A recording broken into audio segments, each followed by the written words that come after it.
नमस्कार, lead India publishers association में आपका बहुत बहुत स्वागत है। मैं हूं डॉक्टर तरुणा एस गौड़। आज डिजिटल का ज़माना है और डिजिटल प्लेटफॉर्म के माध्यम से हजारों लोग अपने न्यूज़ पोर्टल रन कर रहे हैं।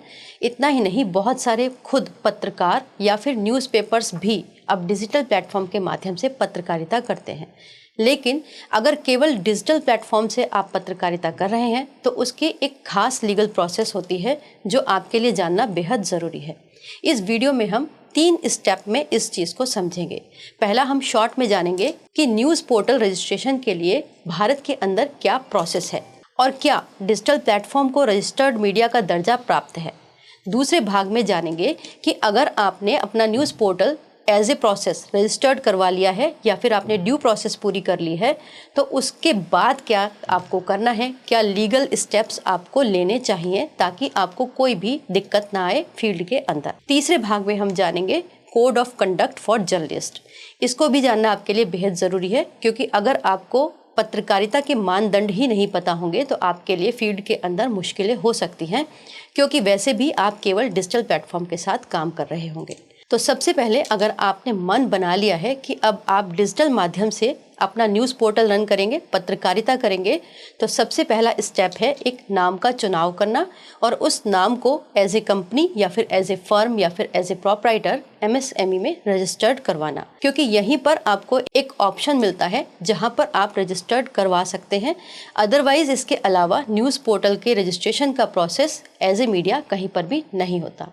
यहीं पर आपको एक क्लास मिलता है 63, जिसके अंदर ऐसा मेंशन किया गया है कि आप इसके माध्यम से न्यूज़ प्रोवाइड कर सकते हैं अपने दर्शकों को या फिर उन लोगों को जिस भी एरिया में आप रहते हैं।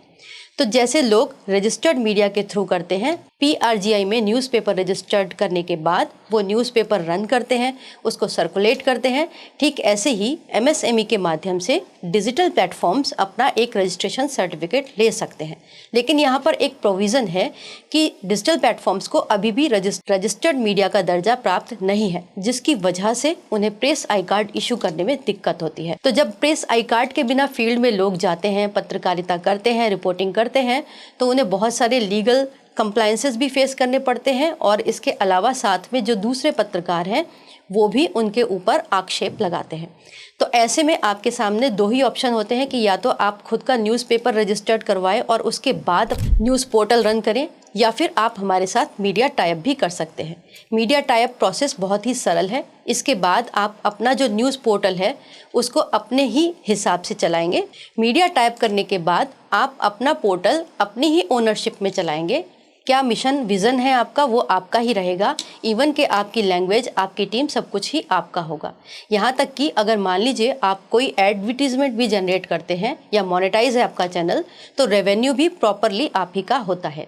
लीड इंडिया केवल आपको सपोर्ट करता है ताकि आप ट्रू जर्नलिज्म कर सकें। अब बात करते हैं कि जब आप ये प्रोसेस कर चुके हैं, आपने MSME में अपना न्यूज़ पोर्टल रजिस्टर्ड करवा लिया, उसके बाद की क्या प्रोसेस है, ये बहुत इम्पॉर्टेंट है। इस सेकंड पार्ट में हम इसी बात को समझेंगे। पोर्टल रजिस्ट्रेशन के बाद सबसे पहला काम आपको करना चाहिए, IT रूल 2021 का पालन करना चाहिए। इसमें आपको एक फॉर्म भरना होता है। उस फॉर्म के अंदर आपको पूरी डिटेल भरनी है, जैसे आपकी कंपनी या फिर आपके फर्म या प्रोप्राइटरशिप का नाम क्या है, उसके बाद वो कब आपने MSME करवाई और किस डेट से आपने उसको स्टार्ट किया। इस तरीके के बेसिक आपको फॉर्मेट को भरना है।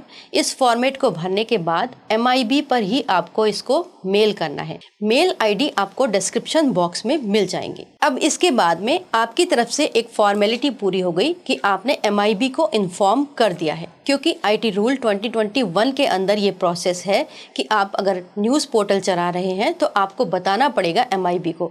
MIB आपको रेगुलेट करेगी, लेकिन ध्यान रखने वाली बात यह है कि MIB आपको रजिस्ट्रेशन नहीं दे रहा, बल्कि आपको रेगुलेट कर रहा है।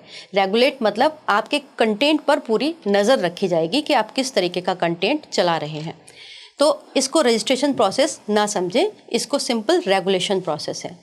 इसके बाद आपको एक और इसमें प्रोसेस मैंडेटरी है जिसको करना है, वो ये है कि आपको एक व्यक्ति या फिर एडिटर इन चीफ हो सकते हैं, उनकी डिटेल आपको इस फॉर्म के अंदर भर के देनी है MIB को, ताकि अगर फील्ड में किसी को भी दिक्कत हो, आपकी न्यूज़ पर किसी को कोई ऑब्जेक्शन हो, तो वो उस पर ऑब्जेक्शन अपना रेज कर सके।